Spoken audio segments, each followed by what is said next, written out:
नमस्कार साथियों, स्वागत है आपका हमारे इस एके एकेडमी फाउंडेशन ग्रुप में। तो साथियों, हाजिर हूँ आज आपके सामने एक नया टॉपिक, एक नया सब्जेक्ट, एक नए जोश और ऊर्जा के साथ में राजस्थान का भूगोल। साथियों, हम पढ़ेंगे राजस्थान का भूगोल। राजस्थान के भूगोल की हमारी 2 क्लासें ऑलरेडी हो चुकी है। अगर आपने वो क्लासें अभी तक नहीं देखी है तो आप जाकर के वीडियो की प्लेलिस्ट में वो क्लासेस देख सकते हो। उसके अंदर हमने जो पढ़ा है वो राजस्थान की सामान्य स्थिति के अंदर पढ़ा है, उसकी भौगोलिक सीमाएं पढ़ा है और इसके अलावा उसके साथ में जो लगने वाली राज्यों की सीमाएं थी वो हमने पढ़ा है। तो आज हम पढ़ेंगे राजस्थान की स्थिति के बारे में पढ़ेंगे, यानी कि राजस्थान का जो विस्तार है वो किस किस प्रकार से राजस्थान का विस्तार हुआ है। तो सबसे पहले हम पढ़ने वाले हैं राजस्थान का विस्तार। राजस्थान के विस्तार के अंदर जो हम पढ़ेंगे वो पढ़ेंगे राजस्थान का अक्षांशीय स्थिति, राजस्थान किस दिशा के अंदर है, किस किस प्रकार से राजस्थान आता है। तो यदि हम बात करते हैं, मैं आपको राजस्थान बना करके दिखा देता हूं, ठीक है। तो ये आपका कौन सा है? ये आपका राजस्थान है। ये कौन सा है? ये राजस्थान है आपका। राजस्थान के अंदर अपन बात करें तो राजस्थान का ये जो है ये किसी भी नॉर्थ होता है, ये साउथ होता है, ये आपका ईस्ट होता है और ये आपका वेस्ट होता है। यानी कि आपका कौन सा हो गया? उत्तर हो गया। उत्तर के बाद में आपका कौन सा हो गया? दक्षिण हो गया। दक्षिण के बाद में आपका क्या हो गया? पूर्व हो जाता है। और पूर्व के बाद में आपका कौन सा हो जाता है? पश्चिम हो जाता है। ठीक है, तो ये आपकी दिशाएं हो जाती है। एक मैं इंफॉर्मेशन आपको देना चाहूँगा कि ये जो हमारी क्लासेस हो रही है ये उन लोगों के लिए नहीं है जो 1-2 बारी जिन लोगों ने किसी भी गवर्नमेंट एग्जाम की या कंपटीशन एग्जाम की तैयारी की है, बल्कि ये क्लासेस एकदम फ्रेशर जो स्टूडेंट है उनके लिए है। तो फ्रेशर जो स्टूडेंट है वो इन क्लासों को जरूर अटेंड करें। अगर एक बार आप इन चीज़ों को पढ़ेंगे तो दोबारा जब आप किसी भी बुक से इन चीज़ों को पढ़ेंगे तो वो आपके लिए आसान हो जाएगी। जब कोई भी नया फ्रेशर जो होता है या नया स्टूडेंट जो होता है, जब बेरोजगारों के अंदर या बेरोजगारों की मंडी है ना, ये इसके अंदर उतरता है या गवर्नमेंट एग्जाम कंपटीशन की जो भी तैयारी करता है, उस तैयारी के अंदर क्या होता है कि उसको कुछ समझ में नहीं आता कि मैं क्या पढ़ूं और क्या छोड़ूं।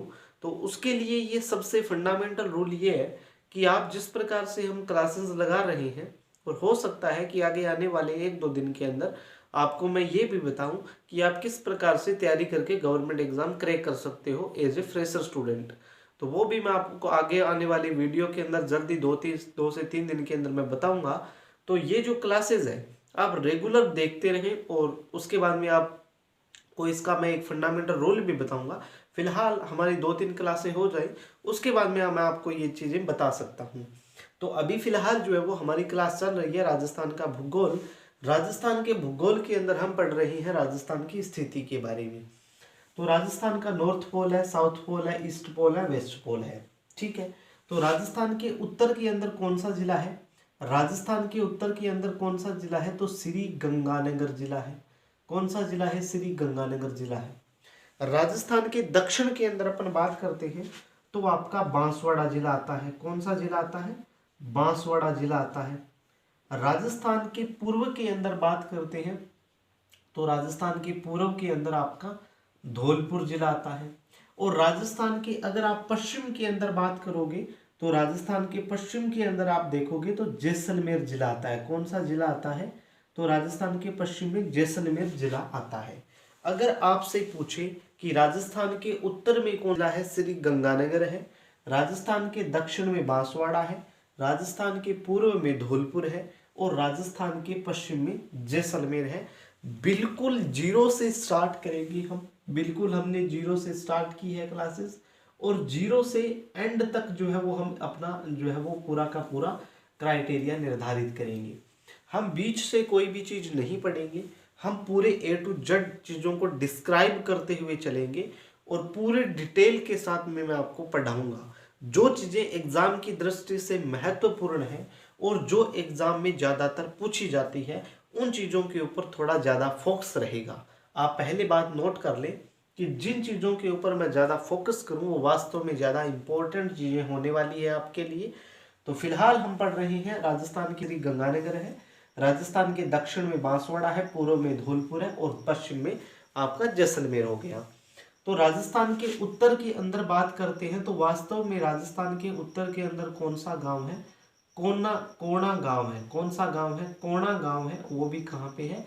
तो कोणा गांव आपके जैसलमेर के अंदर आता है, राजस्थान के उत्तर के अंदर हो गया। तो उसके बाद में बात करते हैं तो राजस्थान के दक्षिण के अंदर बात करते हैं तो धोरकुंड गांव है।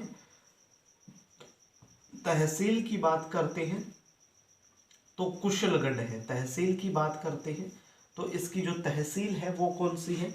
कुशलगढ़ है। धौलपुर के अंदर यदि हम बात करते हैं तो धौलपुर के अंदर कौन सा गांव है? सीलान तो गांव है ये। कौन सा गांव है? सीलान गांव है। ठीक है, कहाँ पे है? धौलपुर के अंदर है। और बोरकुंड तहसील है आपकी इसकी, सॉरी, सीलान गांव है ये। और राजा खेड़ा इसकी जो है वो तहसील है। कौन सी तहसील है? राजा खेड़ा जो है वो इसकी क्या हो जाती है? तहसील हो जाती है। धौलपुर के अंदर सीलान गांव है और राजा खेड़ा इसकी जो है वो तहसील लगती है। उसके बाद में जैसलमेर की बात करते हैं तो कटरा गांव का नाम कौन सा हो जाएगा?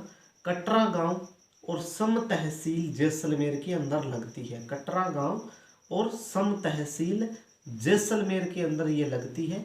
तो ये आपकी क्या हो जाती है? ये इसके पूर्व और पश्चिम के अंदर गांव हो जाते हैं। राजस्थान के उत्तर के अंदर कौन सा गांव है? कोणा गांव श्री गंगानगर के अंदर है। राजस्थान के दक्षिण में कौन सा है? तो बांसवाड़ा जिले की धोरकुंड गांव है और कुशलगढ़ तहसील है। राजस्थान के पूर्व के अंदर सिलान गांव राजाखेड़ा धौलपुर के अंदर है। राजस्थान के पश्चिम के अंदर पूछे तो राजस्थान के पश्चिम में जैसलमेर, कटरा गांव और सम तहसील जो है वो राजस्थान के पश्चिम के अंदर आपका आता है।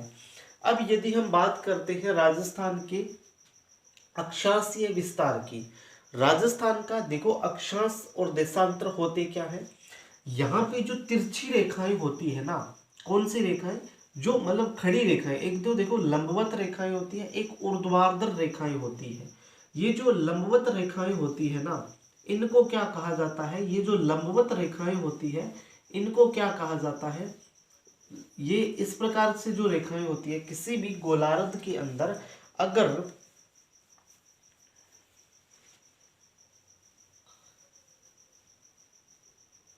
देखो मैं आपको बता देता हूं कि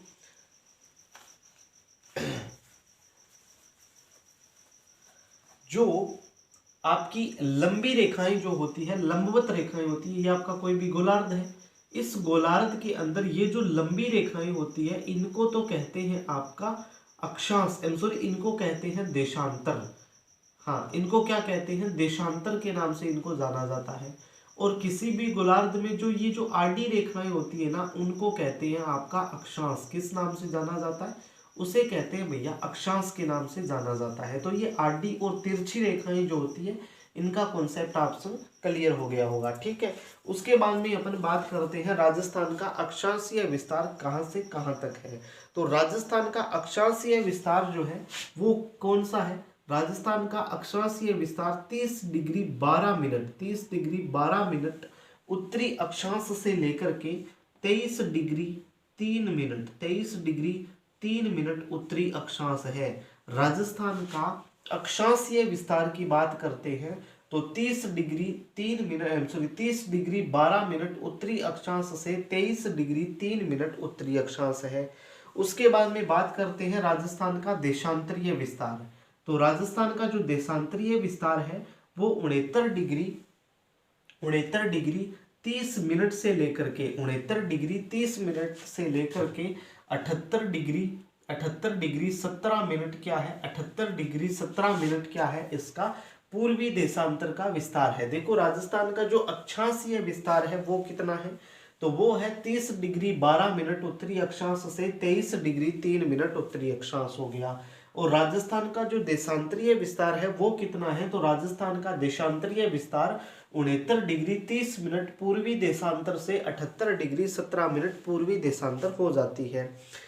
0 डिग्री देशांतर से पूर्व और पश्चिम के मध्य की जो कोणीय दूरी है वो क्या कहलाती है, देशांतर कहलाती है। ये बातों को मैं आपको बाद में दिखाऊंगा। अब यदि हम बात करते हैं तो राजस्थान के अक्षांशीय विस्तार का अंतर कितना है। देखो राजस्थान के जो अक्षांशीय आपका विस्तार है, राजस्थान का कौन सा विस्तार है, अक्षांशीय विस्तार है। इस राजस्थान के अक्षांशीय विस्तार का अंतर कितना है अगर आपसे पूछ ले, तो राजस्थान के अक्षांशीय विस्तार का अंतर है 7 डिग्री 9 मिनट। कितना है, देखो 30 डिग्री 12 मिनट उत्तरी अक्षांश से अगर आप 23 डिग्री 3 मिनट उत्तरी अक्षांश माइनस करोगे तो 7 डिग्री 9 मिनट आपके पास उत्तर आ जाएगा।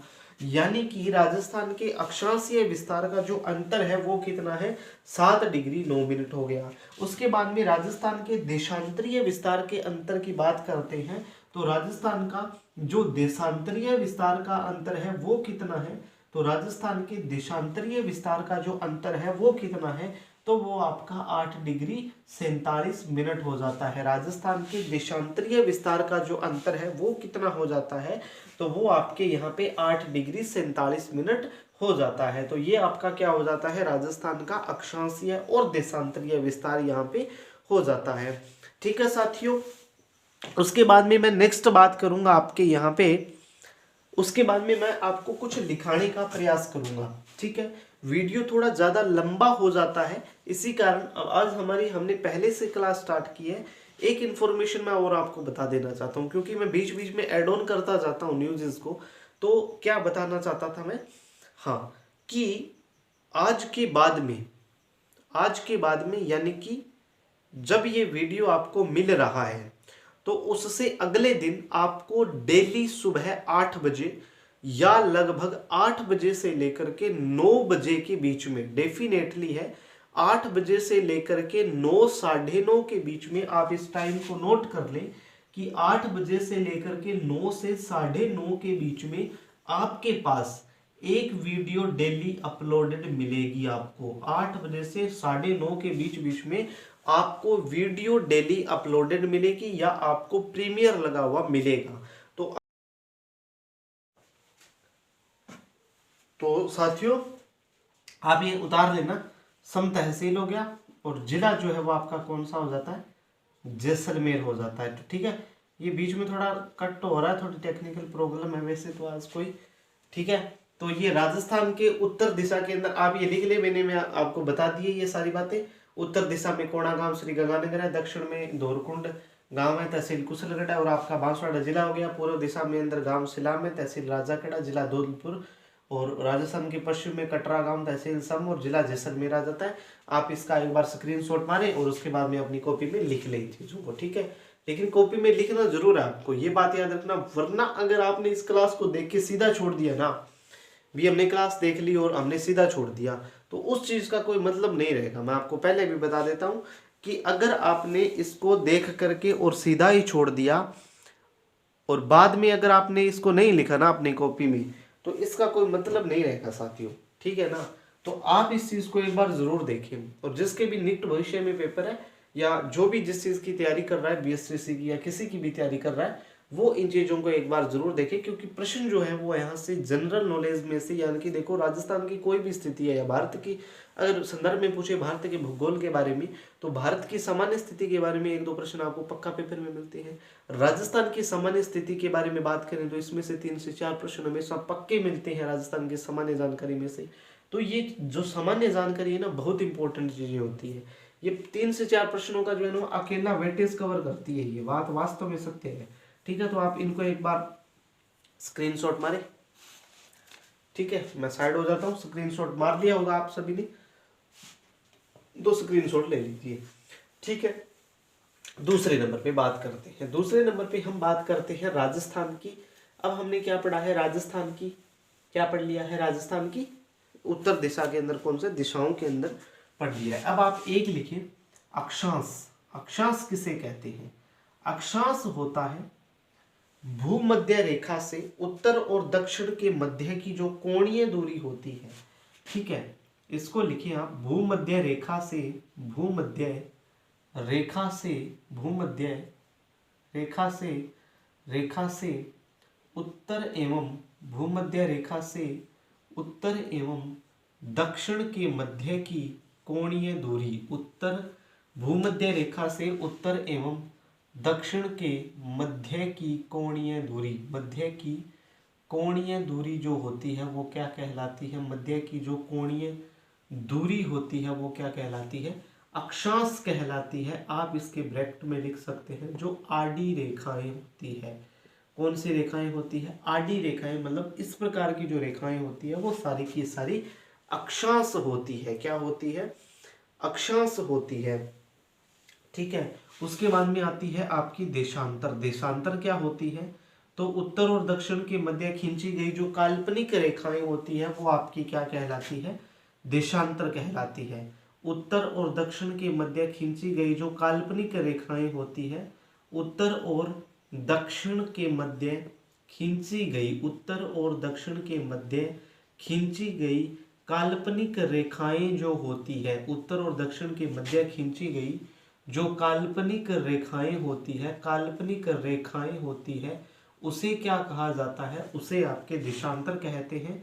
यानी कि जो खड़ी रेखाएं होती है, कौन सी रेखाएं होती है, जो आपकी खड़ी रेखाएं होती है उसे क्या कहा जाता है, देशांतर रेखा कहा जाता है, ठीक है। ये जो रेखाएं होती है वो देशांतर कहलाती है, सॉरी अक्षांश कहलाती है, और जो खड़ी रेखाएं होती है उसे क्या कहा जाता है, उसे देशांतर कहते हैं।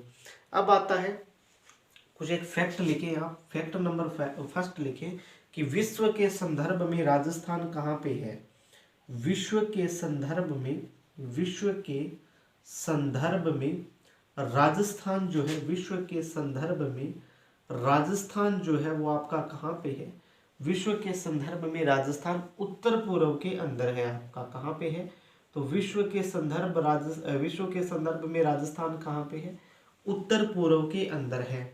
दूसरे नंबर पे बात करते हैं देशांतर के सापेक्ष राजस्थान की स्थिति कहाँ पे है, तो देशांतर के सापेक्ष जो है वो राजस्थान की स्थिति पूर्व के अंदर है। देशांतर के सापेक्ष अपन बात करें, देशांतर के सापेक्ष अपन बात करते हैं तो देशांतर के सापेक्ष राजस्थान की जो स्थिति है वो कहाँ पे है, तो वो आपकी कहाँ पे है, पूर्व के अंदर है। कहाँ पे है आपकी, पूर्व के अंदर है।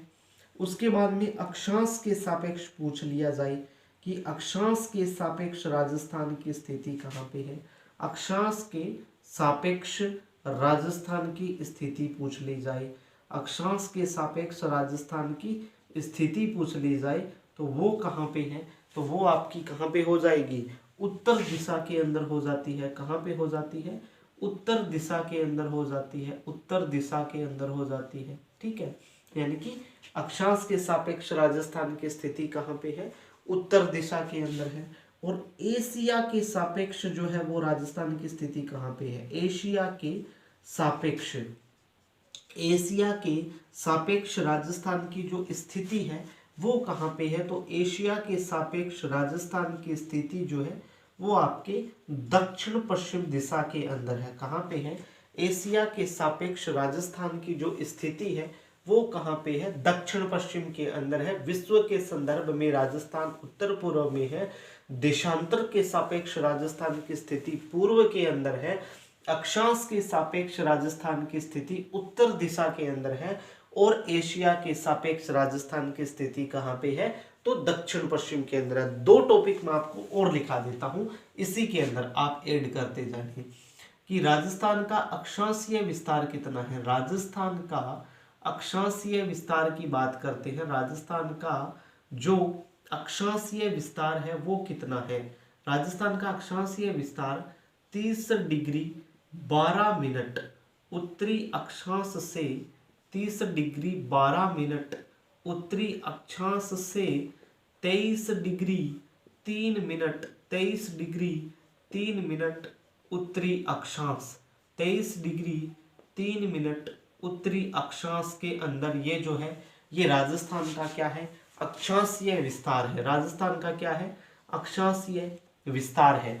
दूसरे नंबर पे बात करते हैं राजस्थान का देशांतरीय विस्तार। किसकी बात करते हैं? राजस्थान का देशांतरीय विस्तार। देशांतरीय विस्तार, ये चीजें मोस्ट इंपॉर्टेंट है भाई। मैं लिखा क्यों रहा हूं आपको, ये बातें आपको बाद में पता चलेगी। अभी भले ही आप इनको ये कह के छोड़ दे भी क्या है, ऐसे लिखा रहा है, ऐसे ही बोल रहा है, तो मैं आपको बता दूं ये चीजें आपको बाद में पता चलेगी। जब आप एक या दो कंपटीशन एग्जाम या तो दे लोगे या होगे उस कंपटीशन एग्जाम में, तब इन चीजों का आपको महत्व पता चलेगा कि हम क्यों लिखा रहे हैं। इसका हमने भी फायदा उठाया है बहुत जगह। तो राजस्थान का जो देशांतरीय विस्तार है वो कितना है?